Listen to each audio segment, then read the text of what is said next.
Auzubillahiminash-shaytanir-rajeem. Bismillahir-rahmanir-rahim. Assalamualaikum students, how are you all? Hope you all will be well and good. So student, आज का जो हमारा lecture होने वाला है ग्रेड 11 की कंप्यूटर साइंस पे होने वाला है, जो कि चैप्टर नंबर 7 हम ऑलरेडी स्टार्ट ले चुके हैं लास्ट वीडियो में। और आज हमारा जो सेकंड पार्ट है इस चैप्टर का, जिसमें हम डिस्कस करने जा रहे हैं, जो टॉपिक्स होंगे हमारे, नंबर 1 हम जो डिस्कस करेंगे आज के लेक्चर में वो है identify the role of database administrator DBA। ठीक है, वो क्या होता है? Know the types of the database models and know the types of database language for relational databases. ठीक है, तो हम इन 3 टॉपिक्स को इस वीडियो में डिस्कस करेंगे। So let's begin with it without wasting the time. Okay, first हमारे पास आ जाता है role of database administrator DBA। अब डेटाबेस एडमिनिस्ट्रेटर कौन होता है और उसका रोल क्या होता है? डेटाबेस एडमिनिस्ट्रेटर कोई भी बंदा हो सकता है जो कि डेटाबेस को मैनेज करता है। उसकी क्या रिस्पॉन्सिबिलिटीज है वो हम आगे पॉइंट्स में पढ़ते हैं। Database administrator is a person responsible for supervising the database and the use of DBMS, mean database management system, in an organization। कोई भी organization है वहाँ पे database को supervise करना, यानी उसकी हर चीज़ का वो responsible होता है। ठीक है, उसको supervise करता है। Database administrator has the following responsibilities। अब उसकी responsibilities क्या होती हैं? Number 1, designing the database and enforcing the operational policies and procedures for its use। ठीक है, उसके यूजेज के लिए क्या कहता है कि डिज़ाइन करता है डेटाबेस को सबसे पहले। ठीक है, उसकी डिज़ाइन वो करता है। डिज़ाइन का क्या मतलब है? मतलब हर चीज़ को किस तरह कॉलम देने हैं, कॉलम में क्या रखना है, स्टूडेंट नंबर जो है वो कॉलम में आएगा या रोज में आएगा, या किस तरीके से मैनेज करना है, वो सारी डिज़ाइनिंग ये खुद करता है। इन्फोर्सिंग द ऑपरेशन पॉलिसीज, उसमें कोई पॉलिसीज लगानी होती है। फॉर एग्जांपल कोई भी आपने उसमें रूल अप्लाई करना है, जैसे कि करेक्टर्स कितने होने चाहिए, यानी हर चीज़ को मैनेज डिज़ाइन करता है। डिज़ाइन में पॉलिसीज भी आ जाती हैं डिफरेंट। वो अपनी अपनी खुद की पॉलिसीज अप्लाई करता है जो भी उसने करनी होती है, कि करेक्टर्स कितने रखने हैं, या फिर कोई भी मतलब फील्ड की जो रेंज है, लिमिट है, उसकी लेंथ है, हर चीज़ की जो रिस्पॉन्सिबिलिटी होती है वो इसी की होती है। ठीक है, एडमिनिस्ट्रेटर की। ठीक है, आगे जाता है planning security measures and backup of database. ठीक है, उसकी सिक्योरिटी मेजर्स ये खुद अपने पास रखता है, एंड बैकअप भी इसका काम होता है कि इसने अपना बैकअप भी रखना है। फॉर एग्जांपल एक फाइल पे ये वर्क कर रहा है, कहीं ना कहीं उसका बैकअप पड़ा होना चाहिए, उसकी कॉपी पड़ी होनी चाहिए कि अगर ये फाइल डिलीट हो जाती है, ठीक है, ये फाइल डिलीट हो जाती है, तो उसका काम है उसका बैकअप कहीं ना कहीं रखा हुआ हो कि वो वहां से उसको रीस्टोर कर ले। ठीक है, तो इस तरीके से बैकअप भी रखना, ये सारा काम किसका होता है? डेटाबेस एडमिनिस्ट्रेटर का। देन आगे आ जाता है controlling privileges and permissions of the database users. ठीक है, जो भी प्रिविलेज होती हैं, परमिशंस होती हैं, वो कौन मैनेज कर रहा होता है? डेटाबेस एडमिनिस्ट्रेटर मैनेज कर रहा होता है। किस टाइप की परमिशन? फॉर एग्जाम्पल आपने कोई फाइल किसी को शेयर किया, अब उस चीज़ को सिर्फ व्यू कर सकता है, जैसे मैंने लास्ट वीडियो में बताया था, या एडिट भी कर सकता है। ठीक है, या उसमें चेंजेस वगैरह ला सकता है। तो ये सारी परमिशंस होती हैं जो वो अगर चाहे किसी को दे, चाहे तो ना दे। ठीक है, तो इस चीज़ की जो भी रिस्पॉन्सिबिलिटीज होती हैं वो किसकी होती हैं? डेटाबेस एडमिनिस्ट्रेटर की।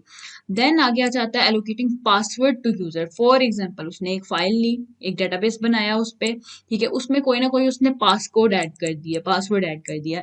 ठीक है, अब उसका जो भी पासवर्ड होगा वो चाहे तो किसी को दे, चाहे तो ना दे, तो हर एक का अपना पासवर्ड भी रख सकता है। तो पासवर्ड मेंटेन करना, उस चीज़ों को सिक्योरिटी के लिए सिक्योरिटी रखना, जैसे कि हमने ऊपर पढ़ा कि सिक्योरिटी मेजर्स के लिए यूज करते हैं, तो ये कौन करता है? डेटाबेस एडमिनिस्ट्रेटर का काम होता है कि वो उसका ख्याल रखे, उसकी सिक्योरिटी का ख्याल रखे, बैकअप बना के रखे, परमिशन किसी को देनी है किसी को नहीं देनी है, इस चीज़ का ख्याल इसने रखना होता है। पासवर्ड्स किसको देने हैं किसको नहीं देने हैं, ठीक है, पासवर्ड यूजर्स के जो भी होते हैं उन सबको अपनी मर्जी से वो दे तो दे, चेंज करना चाहिए चेंज करे, जो मर्जी करे। तो ये कौन कर सकता है? सिर्फ डेटाबेस एडमिनिस्ट्रेटर कर सकता है, और कोई भी नहीं कर सकता। देन आगे मेरे पास आ जाता है planning recovery procedures if hardware और software failure occurs and ensuring that no data is lost. ठीक है, यानी कि अगर कोई रिकवरी करनी है, जैसे कि कोई ना कोई हार्डवेयर में या सॉफ्टवेयर फेलियर हो गया है, hardware for example hard disk आप जो है वो खराब हो गई है, हार्ड डिस्क में अब सब कुछ स्टोर था, ठीक है, उसको किस तरह से रिकवर करना है। ठीक है, इस तरह सॉफ्टवेयर कोई आपका डिलीट हो जाता है, फॉर एग्जांपल कोई भी आप क्या जो आप जिस पे काम करते, फॉर एग्जांपल आप MS एक्सेस पे काम कर रहे थे या एक्सेल पे काम कर रहे थे, तो वो जिस पे काम कर रहे थे वो डिलीट हो गई है फाइल, अब वो सॉफ्टवेयर ही डिलीट हो गया आपके लैपटॉप या PC से, तो क्या होगा? फिर उसको रिकवर करने का काम किसका होगा? डेटाबेस एडमिनिस्ट्रेटर का। कि उसका काम है वो किस तरह से रिकवर करे, किसी भी तरीके उस फाइल को लेकर आए जो डिलीट हो गई है। And ensure that no data is lost, ठीक है, कोई भी डाटा लॉस्ट नहीं होना चाहिए, ठीक है। आगे आ जाता है providing training to new employees about using the database, ठीक है। अब उस डाटाबेस को यूज करने के लिए अगर न्यू एम्प्लॉयज आए हैं कंपनी में, कंपनी है उसमें न्यू एम्प्लॉयज आए हैं, तो उनको ट्रेनिंग प्रोवाइड करना किसका काम होगा, डाटाबेस एडमिनिस्ट्रेटर का। यहाँ तक समझ आ गई, इनके 6 पॉइंट्स आपने एक बार पढ़ लेने हैं, जो समझ आई आपने एग्जाम में उतने ही लिखने होते हैं, ठीक, कोई से 5 याद कर लें। आगे आ जाता है हमारा मेन टॉपिक आज का, जो कि है डेटाबेस, जो कि सॉरी डेटाबेस मॉडल्स, ठीक है। अब डेटाबेस मॉडल्स क्या होते हैं, there are different type of database models, ठीक है। अब ये किस तरीके से काम करते हैं, कितने मॉडल्स होते हैं, उनको हम डिस्कस करते हैं। सबसे पहले आ जाता है हमारे पास A database model is a theoretical foundation of a database, ठीक है। theoretical foundation होती है यानी theory based होता है, ठीक है। एक foundation होती है database की, ठीक है। and determines in which manner data can be stored, यानी किस तरीके से डाटा को स्टोर किया जाता है, ऑर्गेनाइज किया जाता है, मैनिपुलेट किया जाता है। मैनिपुलेट मीन चेंज किया जाता है, अपडेट किया जाता है, एडिट किया जाता है। तो किस तरीके से ये सारे काम होते हैं, ये कौन डिटरमाइन कर रहा होता है, डेटाबेस मॉडल, ठीक है। It defines a way of structuring data, कि डाटा को किस तरीके से स्ट्रक्चर किया जा सकता है। So there are 5 types of database models, ठीक है। 5 टाइप्स कौन कौन सी हैं, देयर आर 5 टाइप्स, ठीक है। 5 टाइप्स हैं किस चीज की हैं, कि डेटाबेस मॉडल की। अब डेटाबेस मॉडल क्या है, हमने पढ़ा कि वो एक ऐसी फाउंडेशन है जो डिटरमाइन करती है, मतलब बताती है कि किस तरीके से हम डाटा को स्टोर कर सकते हैं, उसको किस तरीके से ऑर्गेनाइज किया जा सकता है, और उसमें कैसे चेंजेस लाए जा सकते हैं, मैनिपुलेट किया जा सकता है। तो वो सारा स्ट्रक्चर बन जाता होता है, जो कि 5 टाइप्स में आगे एक्सप्लेन किया जा सकता है। नंबर 1 आ जाता है हियरार्किकल डेटाबेस मॉडल, ठीक है। नंबर 1, ठीक है, हियरार्किकल डेटाबेस मॉडल होता है, क्या होता है हम बाद में पढ़ते हैं। देन नंबर 2 हमारे पास आ जाता है नेटवर्क डेटाबेस मॉडल। एक नेटवर्क डेटाबेस मॉडल, नेटवर्क क्या होता है, नेटवर्क बन जाना, कनेक्शन बन जाना, ये भी हम पढ़ेंगे। देन नंबर 3 हमारे पास रिलेशनल डेटाबेस हो जाता है। रिलेशनल डेटाबेस मॉडल कौन सा होता है, जिसमें बहुत सारी डिफरेंट आपके पास आइटम्स हैं, या आपके पास डेटाबेसेस हैं, उन सारे डेटाबेसेस को आपस में कोई ना कोई किसी ना किसी तरीके से रिलेट करवाया जाता है, कोई ना कोई रेफरेंस के थ्रू उनका रिलेशन बनाया जाता है, तो उसको हम बोलते हैं रिलेशनल डेटाबेस मॉडल, वो भी हम पढ़ते हैं। नंबर 4 पे हमारे पास आ जाता है ऑब्जेक्ट ओरिएंटेड डेटाबेस मॉडल, ठीक है। ये हमारे पास नंबर 4 है, ठीक है। ऑब्जेक्ट ओरिएंटेड डेटाबेस मॉडल क्या होता है, इसके बारे में भी हम पढ़ेंगे, लेकिन ये ज़्यादा इंपॉर्टेंट नहीं है, बहुत लेस इंपॉर्टेंस है इसकी। पहले 3 बहुत ज़्यादा इंपॉर्टेंट है, ठीक है। उसके बाद हमारे पास एक और आ जाता है नंबर 5 पे, फिर इसका क्या है, ऑब्जेक्ट रिलेशनल डेटाबेस मॉडल, ठीक है। ऑब्जेक्ट का रिलेशनल डेटाबेस मॉडल बनाना, ठीक है। तो ये सारे 5 आपके पास क्या हैं, डेटाबेस मॉडल्स हैं, ठीक है। इनको हम 1 बाय 1 अब पढ़ते हैं। सबसे पहले हम लोग डिस्कस करते हैं हियरार्किकल डेटाबेस मॉडल क्या होता है।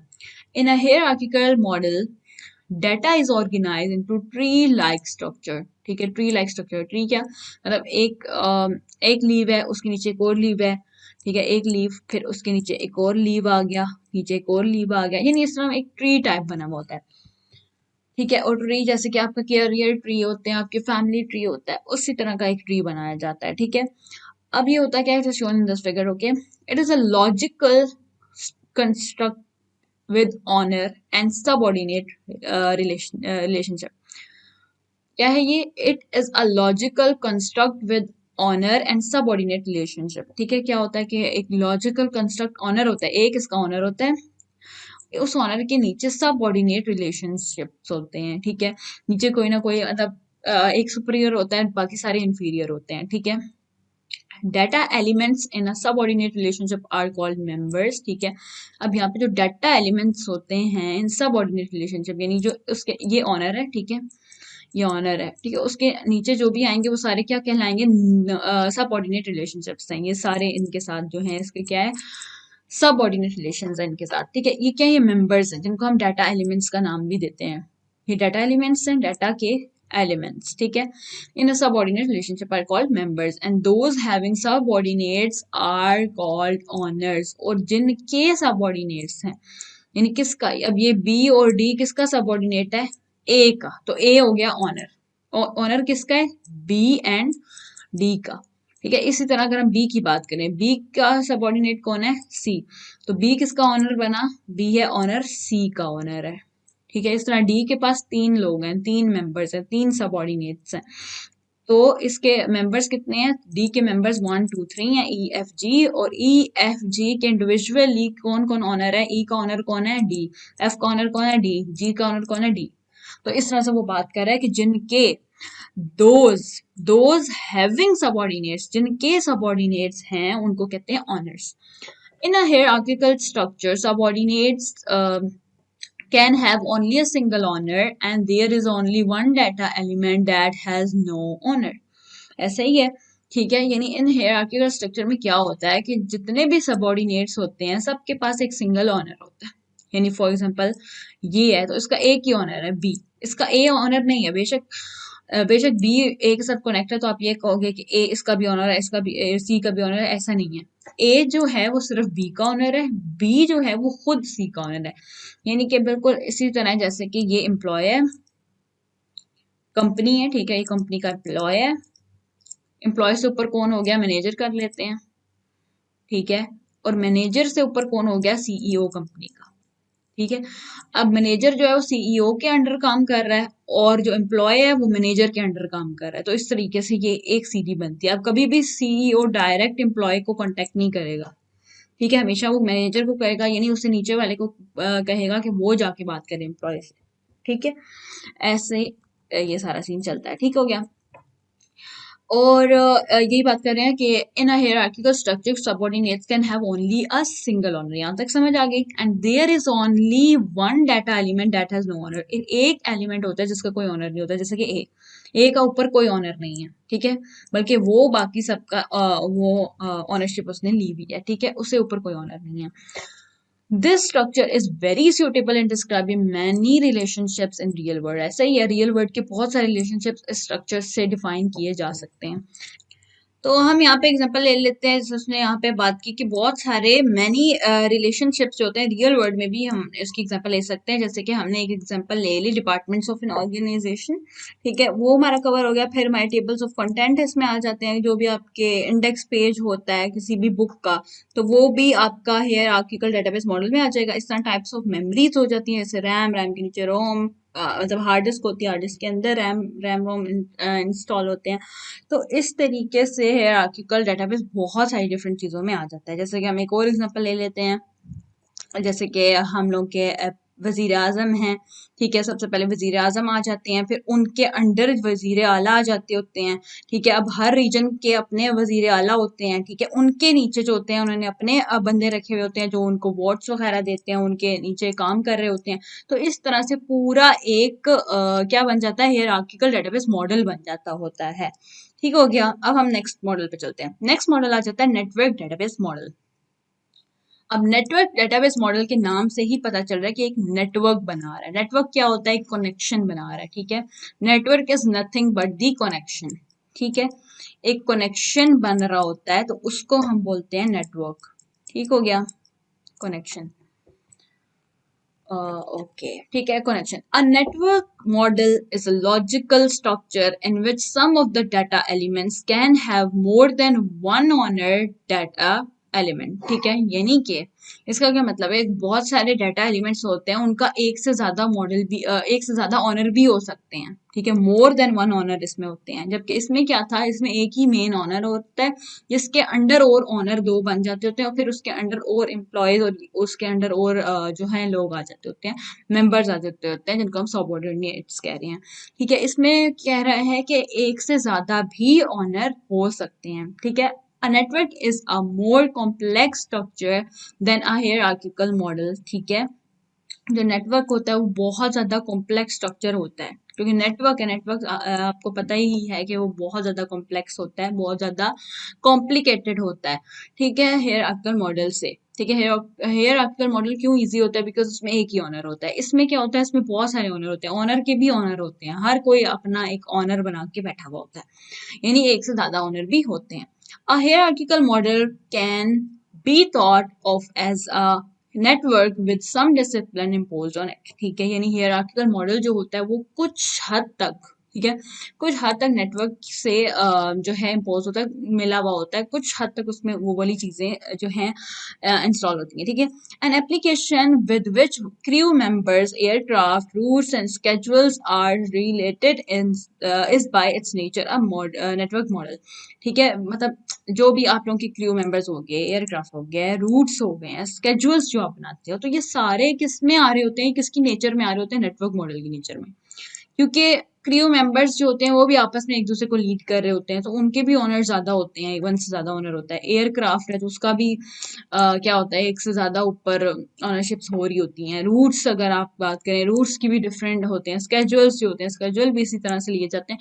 यानी वो चीजें जो कॉम्प्लिकेटेड होती हैं, इनके बहुत ज़्यादा जो होते हैं मेंबर्स होते हैं, ओनर्स होते हैं, तो वो चीज़ जो है वो नेटवर्क मॉडल में आएगी। अब यहाँ पे देख लें, अब जैसे ए है, ठीक है। अब ए एक ऑनर है, ठीक है। अब ए ऑनर है, साथ एफ भी ऑनर है, यानी ये दोनों ऑनर है। देखिए इनका कनेक्शन बनाया हुआ है, यानी दोनों एक दूसरे से कनेक्टेड है, यानी ये भी ऑनर है, ये भी ऑनर है। अब ये किसका ऑनर है, ये इसका ऑनर है, इसका ऑनर है। अब इसका भी ये ऑनर तो नहीं है, लेकिन ये दोनों ऑनर है ना, तो ये आपस में एक दूसरे के को ऑनर्स हो जाएंगे। जैसे कि हम बात करें लीडर्स की, एक लीडर होता है, दूसरा को लीडर हो जाता होता है। तो ये दोनों आपस में एक दूसरे के क्या है, को लीडर्स हैं, और नीचे इनकी क्या है, लीडिंग के लिए नीचे और लोग हैं। फिर इसका भी जो है एक और ऑनर है, यानी ई का एक ऑनर है डी, और एक आई का ऑनर है। फिर आई जो है वो भी किसी को लीड कर रहा है, ठीक है। ये भी किसी का लीडर है, किसी का ऑनर है। इस तरह सी जो है, सी का ऑनर कौन है, बी, बी का ऑनर कौन है, ए। अब ए और एफ जो है आपस में एक दूसरे के भी ऑनर है, यानी दोनों एक दूसरे को गाइड कर सकते हैं। इस तरह चीजें आती हैं कि एक से ज्यादा ऑनर भी हो सकते हैं। ठीक हो गया, यहाँ तक समझ आ गई है। अब चलते हैं हम आगे। Relational database model, in relational database model data is held in tables, ठीक है। जैसे टेबल्स बन जाते हैं तो इस तरह से डाटा को बनाया जाता है टेबल्स की फॉर्म में।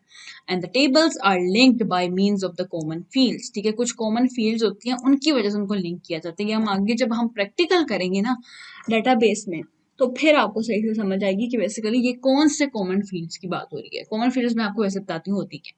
The relation in a relational database refers to the various tables in the database which are linked with each other, ठीक है। जो रिलेशंस होते हैं आपस में इनके बनते होते हैं सारे टेबल, बहुत सारे टेबल, जैसे 1 2 3 4 5 6, 6 टेबल्स हैं। ये 6 के 6 आपस में कोई ना कोई रिलेशन बनाते हैं विद सम कॉमन फील्ड। एक कोई कॉमन फील्ड होती है जो सब में कॉमन होती है।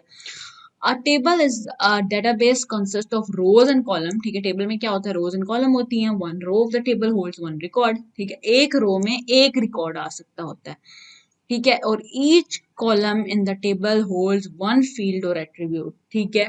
और जो कॉलम होता है, ठीक है, सबसे पहले रो एंड कॉलम का मैं आपको डिफरेंस बता दूं, अक्सर लोग कंफ्यूज हो जाते हैं। रो जो होती है वो इस फॉर्म में होती है, यानी इस तरह 1 2 3 वो ये सारी रोज हैं। कॉलम क्या है, इस तरीके से कॉलम्स होते हैं, ये कॉलम ए, ये कॉलम बी, ठीक है। इस तरह से कॉलम। अब वो बोल रहा है कि रो में, फॉर एग्जाम्पल ये पूरी रो है, इस रो में एक ही रिकॉर्ड आ सकता है।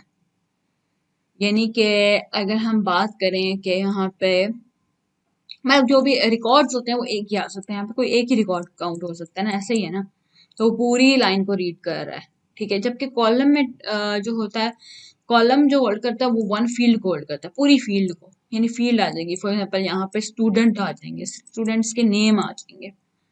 पूरी फील्ड किसकी है, स्टूडेंट के नेम्स की। यहाँ पे स्टूडेंट की क्लास आ जाएगी, ठीक है। तो यहाँ पे सारे स्टूडेंट के नेम, अब एक जो स्टूडेंट का नेम होगा यहाँ पे आएगा। वो रो जो है वो एक ही रो में रिकॉर्ड हो रहा है, और फील्ड पूरी क्या है, कॉलम की स्टूडेंट नेम, एक ही फील्ड है, वन फील्ड है। फील्ड का नाम क्या है, स्टूडेंट के नेम। और एक जो रिकॉर्ड है पहला, उसमें क्या नाम दे दिया, फॉर एग्जाम्पल हमने ये नाम दे दिया, तो वो ए क्या है, वो है एक रिकॉर्ड जो कि वन रो में होल्ड हुआ है। ठीक हो गया, आधा क्लियर हुई है बात। थोड़ा सा गन डल गया, लेकिन आई होप सो आपको क्लियर हो गया होगा, ठीक है। अब चलते हैं आगे, ठीक है। Each column the table holds one field and attribute. अब कॉमन फील्ड की बात कर लेते हैं पहले। सो बेसिकली कॉमन फील्ड क्या होते हैं, फॉर एग्जाम्पल यहाँ पे इन्होंने बनाया हुआ एक डिपार्टमेंट है, ठीक है। उसमें डिपार्टमेंट आईडी जो है, डिपार्टमेंट आईडी हो गई, डिपार्टमेंट नेम हो गया, ऑर्गेनाइजेशन की एक आईडी हो गई, वाइस प्रेसिडेंट की आईडी हो गई। टीम्स पे आते हैं, टीम्स में आईडी हो गया, टीम का नेम हो गया, डिपार्टमेंट की आईडी हो गई एंड लीडर का आईडी हो गई। ठीक है, इस तरह से अगर हम बात करें ऑर्गेनाइजेशन की, ऑर्गेनाइजेशन आईडी हो गया, ठीक हो गया, ऑर्गेनाइजेशन आईडी, ऑर्गेनाइजेशन का नेम, फेडरल टैक्स आईडी हो रही है। अब अगर देखा जाए यहाँ पे ऑर्गेनाइजेशन आईडी है, यहाँ पे भी ऑर्गेनाइजेशन आईडी है, ठीक है। अब ये दोनों चीजें कॉमन हो रही हैं, तो यहाँ से पकड़ा और इसको यहाँ से रिलेशन में हमने इस तरीके से एक रिलेशन बना दिया। अब इस टेबल का 1 का 2 के साथ एक रिलेशन बन गया विद सम कॉमन फील्ड। वो कॉमन फील्ड क्या है? ऑर्गेनाइजेशन की आईडी। ऑर्गेनाइजेशन आईडी की वजह से इनका एक रिलेशन बन गया। इस तरह हम किसी और को देखते हैं, जैसे कि यहाँ पे हम देखते हैं कि यहाँ पे इसका रिलेशन बना हुआ टीम्स का, एम्प्लॉय का, 6 का एंड 5 का। कैसे कि टीम्स में टीम्स की आईडी और एम्प्लॉयज में भी एम्प्लॉयज की ID, first name last name, team की आईडी भी दी हुई है कि वो किस टीम से है, टीम की आईडी भी लेगा। तो टीम की आईडी इसमें और इसमें कॉमन हो गई, तो इसका और इसका रिलेशन बन जाएगा। यहाँ से पकड़ा और यहाँ से रिलेशन बना दिया। ये हम आगे पढ़ेंगे तो समझ आएगी, अभी बिल्कुल बेसिक्स है, ठीक है। इस तरह से बहुत सारे बने हुए हैं, जैसे कि यहाँ पे एम्प्लॉय की आईडी है, यहाँ पे एम्प्लॉय की आईडी है, तो इसका यहाँ पे रिलेशन बना दिया इसके साथ, ठीक है। 5 का 4 के साथ रिलेशन बना दिया। इस तरह सारे आपस में कहीं ना कहीं किसी ना किसी चीज से रिलेट कर रहे हैं, ठीक हो गया। अब आगे चलते हैं, आगे आ जाता है, ये इसी के बारे में बता रहा है कि the relational database model is used to make database management system more independent of any particular application. ठीक है, इंडिपेंडेंट बनाने के लिए, हर कोई एक दूसरे से इंडिपेंडेंट है, तो एक इंडिपेंडेंट चीज देने के लिए डेटाबेस मैनेजमेंट सिस्टम जो है ये यूज होता है, इसको बनाने के लिए यूज होता है, ठीक है। डेटाबेस मैनेजमेंट सिस्टम को बनाने के लिए रिलेशनल डेटाबेस मॉडल को यूज किया जाता है। It is most popular database model used in business application. सबसे ज्यादा ये कहाँ यूज होता है? बिजनेस एप्लीकेशन में। आपके स्कूल्स में भी कम यूज होता है, बिजनेसेस में बहुत ज्यादा इसका यूज होता है। आगे आ जाता है ऑब्जेक्ट ओरिएंटेड डेटाबेस मॉडल। इसको बिल्कुल भी आपने ज्यादा सर पे सवाल नहीं करना, डीप में नहीं जाना, क्योंकि ये जो है ये हायर क्लासेस के लिए, जब आप यूनिवर्सिटी लेवल पे जाओगे तो यहाँ पे ज्यादा आपको इसके बारे में समझाया जाता है। अभी आपके पेपर का भी इतना पार्ट नहीं है, बहुत ही लेस इंपॉर्टेंट टॉपिक है, ठीक है। तो क्योंकि ये लेस इंपॉर्टेंट टॉपिक है तो हम इसको जल्दी जल्दी एक बार रीड आउट करेंगे और समझेंगे। Object oriented database model. अब ऑब्जेक्ट ओरिएंटेड क्या होता है? Object oriented database are also called object database model system, ठीक है। इसके फुल फॉर्म आपने याद कर लिए, ODBMS की आपको पता है, डेटाबेस मैनेजमेंट सिस्टम, और ओ साथ लग गया मतलब कि object database management system. Object databases store objects rather than data such as integers, real numbers and strings, ठीक है। यानी कि ऑब्जेक्ट्स कौन से होते हैं जो मतलब कि ऑब्जेक्ट स्टोर करते हैं, ठीक है। ऑब्जेक्ट डेटाबेसेस सिर्फ ऑब्जेक्ट को अपने अंदर स्टोर करते हैं, rather than data such as integers, real numbers, strings, इन चीज़ों को वो स्टोर नहीं करते।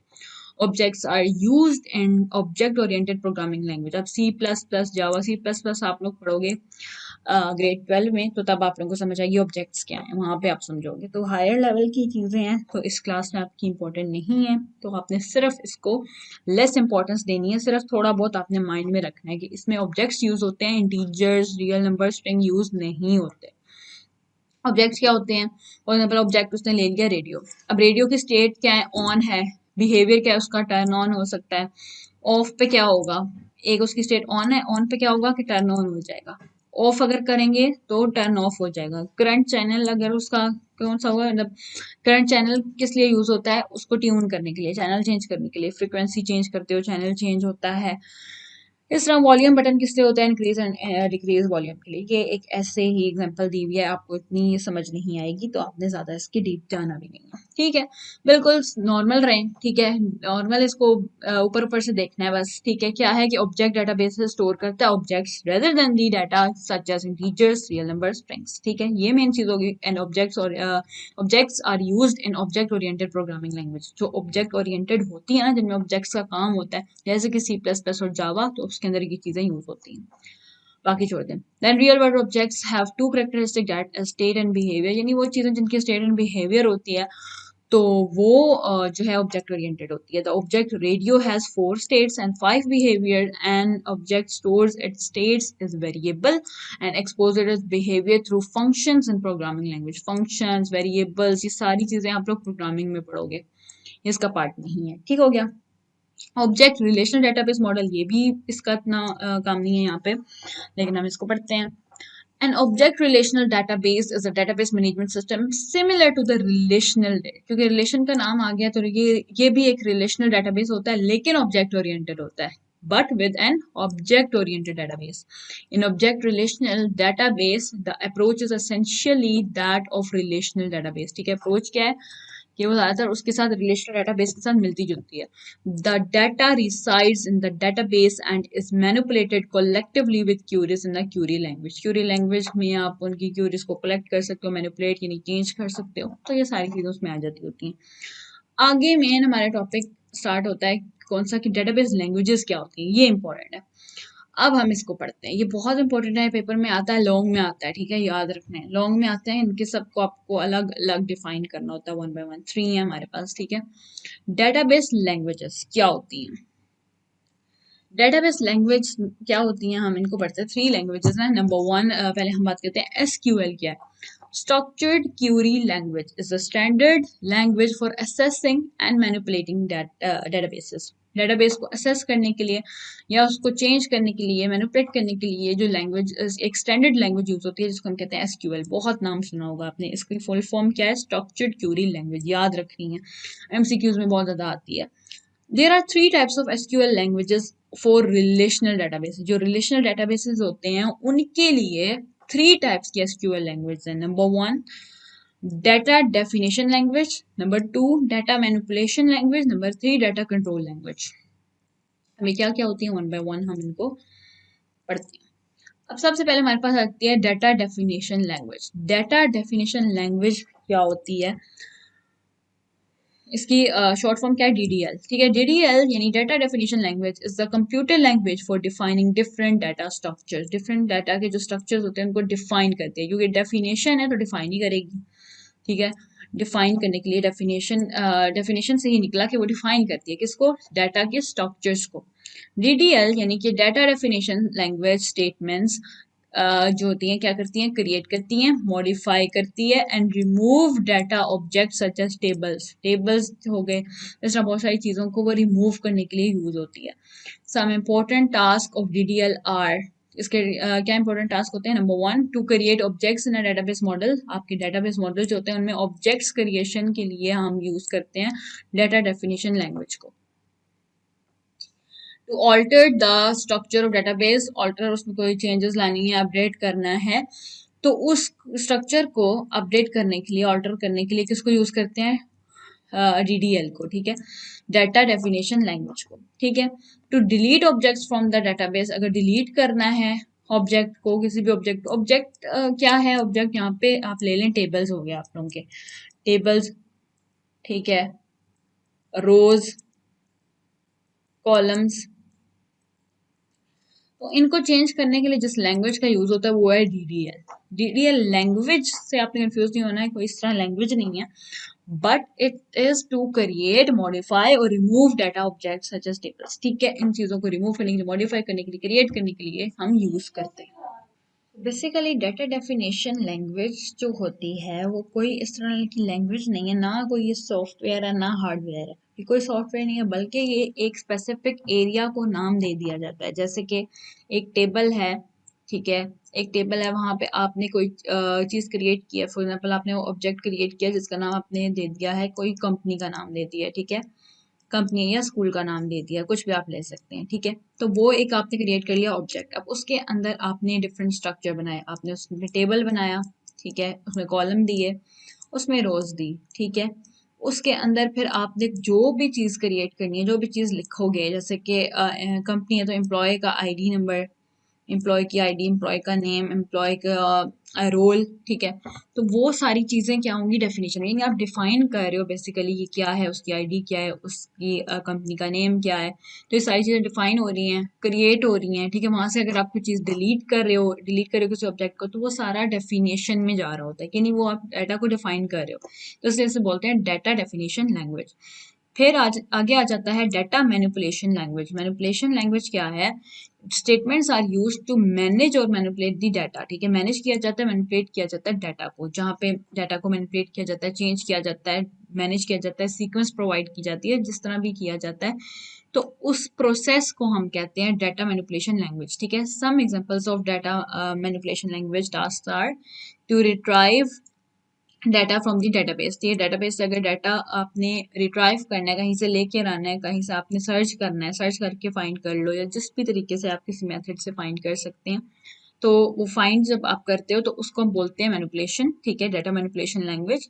इसी तरह आपने कोई चीज़ इंसर्ट करनी है टेबल में, ठीक है, कोई टेबल बनाया, टेबल में आपने कोई डाटा इंसर्ट करना है, तो वो भी मैनिपुलेशन में आएगी। फिर अपडेट करना है एग्जिस्टिंग डाटा को, एग्जिस्ट डाटा कर रहे हैं वहाँ पे आपने डिलीट करके कोई चीज़ अपडेट करनी है, या उसमें कोई और चीज़ ऐड करनी है, यानी अपडेट लानी है, तो उसको भी हम डाटा मैनिपुलेशन लैंग्वेज कहते हैं। और अगर कोई चीज़ रिकॉर्ड को डिलीट करना है टेबल से रिकॉर्ड को डिलीट करना है। रिकॉर्ड क्या होती है? रिकॉर्ड रोज को बोलते हैं, ठीक है।